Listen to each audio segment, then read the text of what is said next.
Hello everyone, welcome in crystal clear study. आज है 6 जुलाई और 6 जुलाई से करंट अफेयर्स के जितने भी इम्पोर्टेंट क्वेश्चंस बन सकते हैं वे सारे मैं इस वीडियो में डिस्कस करूंगा और हर क्वेश्चन से रिलेटेड कुछ एडिशनल फैक्ट भी आप लोगों को बताऊंगा, इसलिए वीडियो को ध्यान से देखें। और वीडियो के अंत में मैं आपसे एक प्रश्न पूछूंगा जिसका आंसर आपको कमेंट करके बताना है। इस वीडियो का पीडीएफ प्राप्त करने के लिए आप हमारा टेलीग्राम ग्रुप ज्वाइन कर सकते हैं, जिसका लिंक नीचे डिस्क्रिप्शन में दिया हुआ है। आज का पहला प्रश्न, प्रधानमंत्री नरेंद्र मोदी ने लद्दाख में किस मिलिट्री बेस पर जवानों को संबोधित किया? तो इसका आंसर हो जाएगा ऑप्शन बी, नीमू मिलिट्री बेस पर प्रधानमंत्री नरेंद्र मोदी ने जवानों को संबोधित किया। ये नीमू बेस ये समुद्र तल से 11,000 फीट की ऊंचाई पर है। तो ये ऊंचाई है, तो इससे कुछ फैक्ट जानते हैं भारत के बारे में। भारत का सबसे ऊंचा सबसे पीक पॉइंट कौन सा है? तो भारत का सबसे पीक पॉइंट है कंचनजंगा। कंचनजंगा कहाँ पे है? नेपाल और सिक्किम बॉर्डर के पास है। कंचनजंगा की ऊंचाई कितनी है?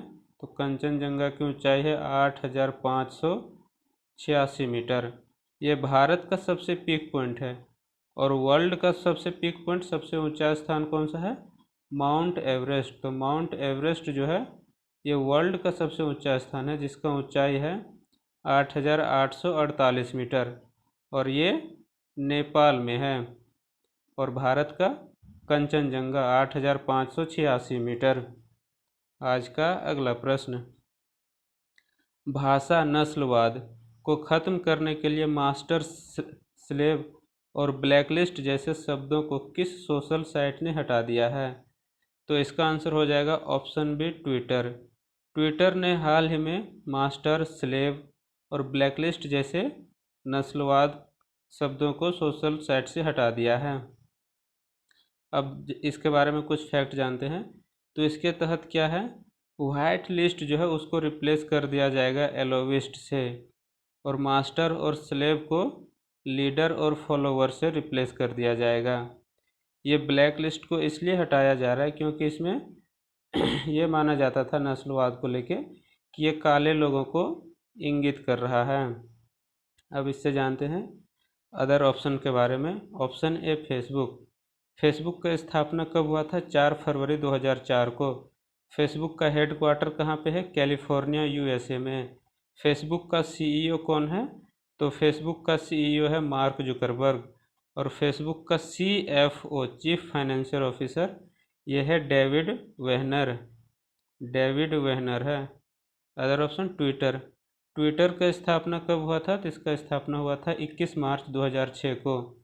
ट्विटर का headquarter San Francisco, California, USA में है। और ट्विटर का भी वर्तमान में सीईओ कौन है? तो ट्विटर का सीईओ है जैक डॉर्सी है। और व्हाट्सएप के बारे में जानते हैं। व्हाट्सएप का स्थापना कब हुआ था? 3 मई 2009 को। और व्हाट्सएप का ओनर कौन है? तो व्हाट्सएप का ओनर फेसबुक है। अगला ऑप्शन है टेलीग्राम। टेलीग्राम का स्थापना कब हुआ था? तो इसका फाउंडेशन हुआ था 14 अगस्त 2013 को। आज का अगला प्रश्न, भारत चीन तनाव के बीच डिफेंस एग्जीबिशन काउंसिल की बैठक में केंद्र सरकार ने कितने करोड़ रुपये के रक्षा खरीद को मंजूरी दी है? तो इसका आंसर हो जाएगा ऑप्शन सी, 38,900 करोड़ रुपये का। ये जो एग्जीबिशन काउंसिलिंग की बैठक हुई थी, ये भारत का डिफेंस मिनिस्टर राजनाथ सिंह के नेतृत्व में हुआ था। राजनाथ सिंह भारत के रक्षा मंत्री हैं। आज का अगला प्रश्न, कोरोना संकट के दौरान आलोचना झेल रहे किस देश के प्रधानमंत्री एडोर्ड फिलिप ने अपने पद से इस्तीफा दे दिया है? तो इसका आंसर हो जाएगा ऑप्शन ए, फ्रांस। फ्रांस के प्रधानमंत्री एडोर्ड फिलिप ने अपने पद से इस्तीफा दे दिया है। फ्रांस के बारे में कुछ जानते हैं। तो फ्रांस के प्रधानमंत्री को फ्रांस का राष्ट्रपति चुनता है। फ्रांस का राष्ट्रपति फ्रांस का प्रधानमंत्री नियुक्त करता है। इसके बाद जो है प्रधानमंत्री अपने सरकार का गठन करता है। फ्रांस एक यूरोपियन कंट्री है। फ्रांस का कैपिटल कहाँ है? तो फ्रांस का कैपिटल है पेरिस। तो पेरिस से एक चीज़ याद आता है कि एफिल टावर, एफिल टावर कहाँ पे है? पेरिस में है। पेरिस किस नदी के किनारे है? तो पेरिस सीन नदी के किनारे है। इसको याद रखने का ये ट्रिक हम लोग याद रख सकते हैं कि एफिल टावर, इसका लुक बहुत अच्छा है, इसको सीन से याद रख सकते हैं, और सीन जो है वो पेरिस जो है सीन नदी के किनारे है। फ्रांस, फ्रांस की मुद्रा क्या है? फ्रांस की मुद्रा है करेंसी यूरो। फ्रांस का प्रेसिडेंट राष्ट्रपति कौन है? Emmanuel Macron. आज का अगला प्रश्न, सीबीएफसी के नए सीईओ का कार्यभार किसने संभाला है? तो सीबीएफसी, इसके नए सीईओ का कार्यभार, इसका आंसर हो जाएगा ऑप्शन डी, रविंद्र भाकर ने। तो आइए जानते हैं सीबीएफसी क्या होता है। तो CBFC central board of film certification, Hindi में केंद्रीय फिल्म प्रमाणन बोर्ड। इसका मुख्यालय कहाँ पे है? मुंबई महाराष्ट्र में। और इसका अध्यक्ष कौन है? प्रसून जोशी।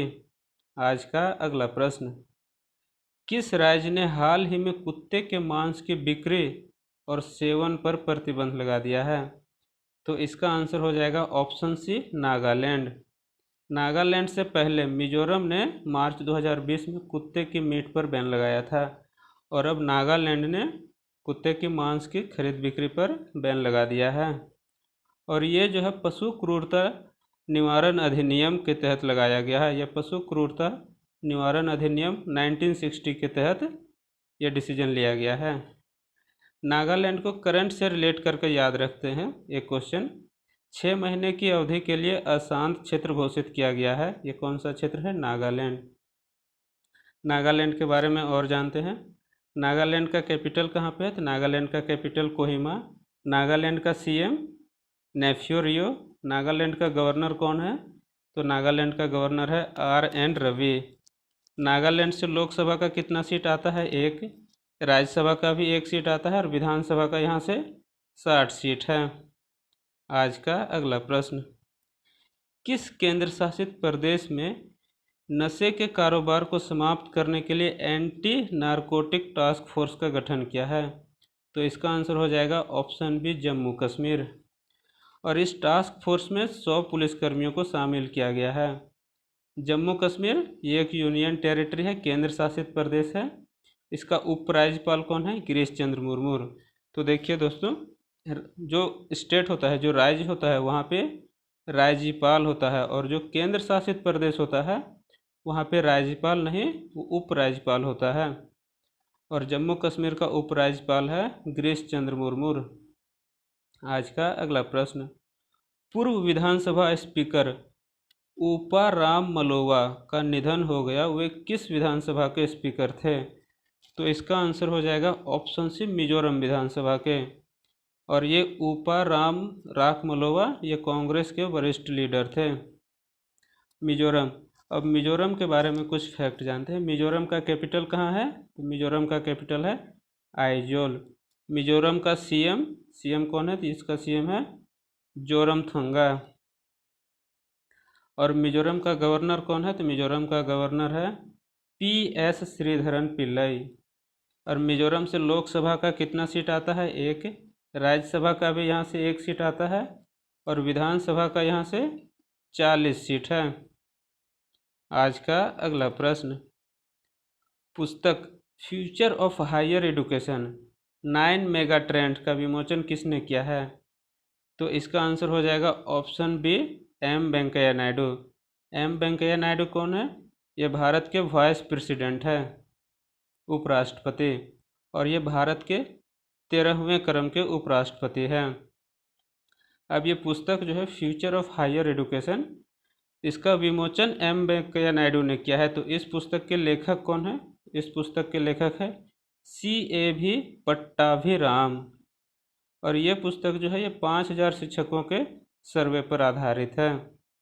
आज का अगला प्रश्न, सरोज खान का निधन हो गया, वह किस वजह से प्रसिद्ध थे? तो वे किस फील्ड से रिलेट करते थे? तो इसका आंसर हो जाएगा ऑप्शन डी, A और B दोनों। ऑप्शन A और B में क्या है? कोरियोग्राफी और डांसिंग। सरोज खान कोरियोग्राफी और डांसिंग के लिए वो प्रसिद्ध थे। आज का अगला प्रश्न, विश्व खेल पत्रकार दिवस कब मनाया जाता है? World sports journalist day. तो इसका आंसर हो जाएगा ऑप्शन बी, 2 जुलाई को। 2 जुलाई को ये वर्ल्ड स्पोर्ट्स जर्नलिस्ट डे मनाया जाता है। तो ये डे से रिलेटेड है, तो इस मंथ से इससे पहले जो भी दिवस मनाया गया है उसको एक बार रिवीजन कर लेते हैं। तो 1 जुलाई को नेशनल डॉक्टर्स डे मनाया गया। और 1 जुलाई को क्या मनाया जाता है? International joke day. International joke day. और 2 जुलाई, तो 2 जुलाई को एक ये है कि वर्ल्ड स्पोर्ट्स जर्नलिज्म डे, और एक 2 जुलाई को मनाया जाता है UFO day, means unidentified flying object, जिसे उड़न तस्तरी भी कहा जाता है। तो ये देखते हैं कि वर्ल्ड स्पोर्ट्स जर्नलिस्ट डे मनाता कौन है, ये कब से मनाया जा रहा है? तो ये 1994 से मनाया जा रहा है। और किसके द्वारा मनाया जा रहा है? तो AIPS means international sports press association के द्वारा ये मनाया जाता है। और इसका मुख्यालय कहाँ है? लॉजेन, स्विट्जरलैंड में। और वर्तमान में इसके अध्यक्ष कौन है? गियानी मैरलो। आज का अगला प्रश्न, वेस्टइंडीज के पूर्व खिलाड़ी एवर्टन विक्स का निधन हो गया, वे किस खेल से जुड़े थे? तो एवर्टन विक्स वे क्रिकेट से जुड़े थे, तो इसका आंसर हो जाएगा ऑप्शन बी, क्रिकेट। अब क्रिकेट और वेस्टइंडीज है तो इसके बारे में थोड़ा फैक्ट जानते हैं। पहला वर्ल्ड कप क्रिकेट 1975 ये किसने जीता था? इसका विजेता था 1975 वर्ल्ड कप का वेस्ट इंडीज। पर पहला और दूसरा दोनों विश्व कप का विजेता वेस्ट इंडीज था। और तीसरा वर्ल्ड कप जो 1983 में हुआ था उसका विजेता भारत था। आज का अगला प्रश्न, खेल मंत्री किरण रिजिजू ने खेल को डोप मुक्त बनाने के लिए कौन सा ऐप लॉन्च किया था? ये लास्ट वीडियो का क्वेश्चन था, यहाँ पे लास्ट वीडियो का क्वेश्चन होगा। तो इसका आंसर हो जाएगा ऑप्शन ए, नाडा ऐप। तो इस ऐप के जरिए खिलाड़ियों को ये पता लगेगा कि उसे किसी भी बीमारी के लिए या किसी भी एंटीबायोटिक कि कौन सा मेडिसिन या ड्रग लेना है या नहीं लेना है। और इससे खिलाड़ियों का डोप टेस्ट में भी सुविधा होगा। आज का अगला प्रश्न, ये क्वेश्चन आप लोगों के लिए, दिल्ली के बाद किस राज्य ने प्लाज्मा बैंक स्थापित करने की घोषणा की है? तो इसका आंसर आप लोग हमें कमेंट करके बताएंगे। और इससे रिलेटेड जितने भी फैक्ट आप लोग जानते हैं वे सारे कमेंट करके बताएंगे, क्योंकि जो हम जानते हैं वो एक बार लिख देने के बाद उसे भूलने के चांसेस बहुत कम हो जाता है। ये वीडियो कैसा लगा? वीडियो पसंद आया तो लाइक करें, शेयर करें और सब्सक्राइब कर दें। सब्सक्राइब करने के बाद बेल नोटिफिकेशन इसका ऑन कर दें। Thanks for watching, have a nice day.